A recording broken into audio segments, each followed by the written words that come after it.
Hi friends, कशा आहात सर्व? मजेत आहात ना? मजेतच असायला हवं. उन्हाळा सुरू झाला ना की जेवण कमी जातं. मग अशा प्रकारे आपण घरगुती पेय बनवून ठेवून कधीही तुम्हाला वाटेल तेव्हा तुम्ही अशा प्रकारे पिऊ शकता. छान असं बनवून ठेवू शकता. आज आपण सोलकढीची रेसिपी पाहणार आहोत. व्हिडिओ स्किप न करता पूर्ण व्हिडिओ पाहायचा आहे, कारण खूपच टेस्टी आणि करायला एकदम सोपी अशी आपण सोलकढी बनवणार आहोत.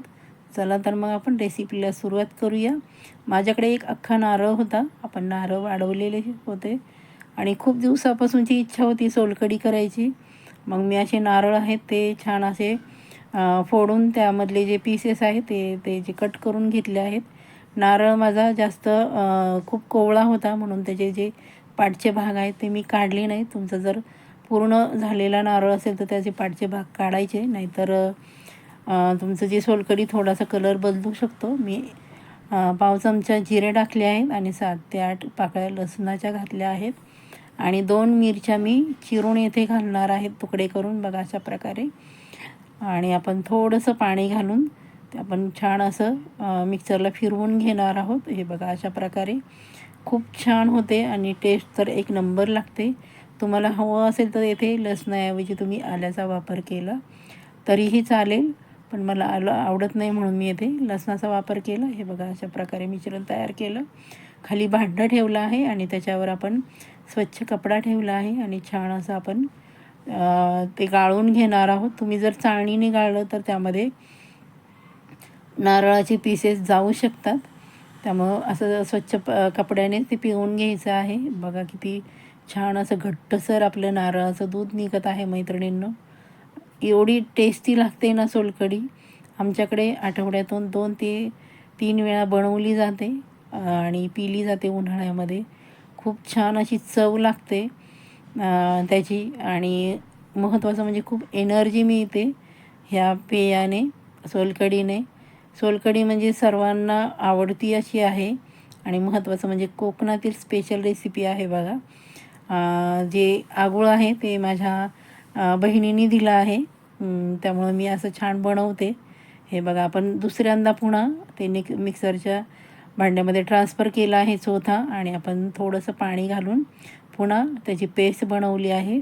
फक्त आपण 2दाच मिक्सरला फिरवून त्यातलं दूध काढून घेणार आहोत आणि जो राहिलेला चोथा आहे तो तुम्ही सुकवून भाजीमध्ये, आमटीमध्ये, वाटणामध्ये तुम्ही वापरू शकता. टाकून द्यायचा नाही तो, कारण त्यामध्ये पण आहे चव लागते. अशा प्रकारे बघा छान असं कपड्याने पिळून घ्यायचं आहे.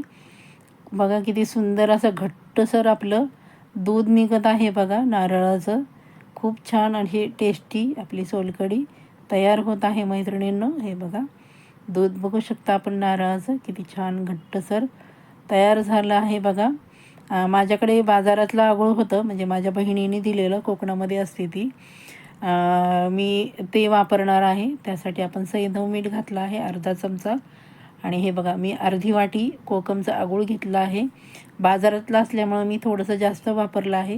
तुम्ही जर घरी बनवलेलं असेल तर ते थोडंसंच, म्हणजे पाव वाटीच घालायचं आहे. हे बघा छान असं मिक्स करायचं आणि चमच्याने छान हलवून घ्यायचं आहे. बघू शकता तुम्ही किती सुंदर असा रंग आला आहे. रंगच नाही मैत्रिणींनो, तर चव पण अप्रतिम अशी लागणार आहे. तुम्हाला हवं असेल तर तुम्ही येथे बर्फाचे क्यूब टाकले तरी चालेल, पण मी येथे बर्फाचे क्यूब नाही टाकले. मी जरा वेळ फ्रीजमध्ये ठेवलं होतं आणि नंतर मी प्यायला घेतलं आहे. बघा किती सुंदर रंग आला आहे आपल्या सोलकढीला. येथे तुम्ही अगोदरच सर्व मिश्रणामध्ये कोथिंबीर घालू शकता, पण मी जेवढं लागेल तेवढ्यामध्येच कोथिंबीर घालणार आहे. आणि कोथिंबीर घालताना एक टीप लक्षात ठेवायची की त्याची जी कोवळी जे पुढचे पाला असतो तोच घ्यायचा आहे, देठ घ्यायचे नाही, नाहीतर पिताना ते चांगले लागणार नाहीत.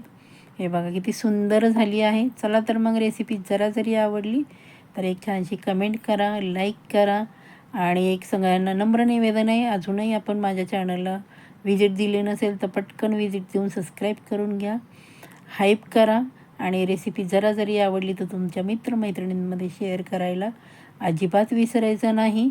चला तर मग छानशी पुढची रेसिपी घेऊन येत आहे. सर्वांचे मनापासून धन्यवाद. Bye bye.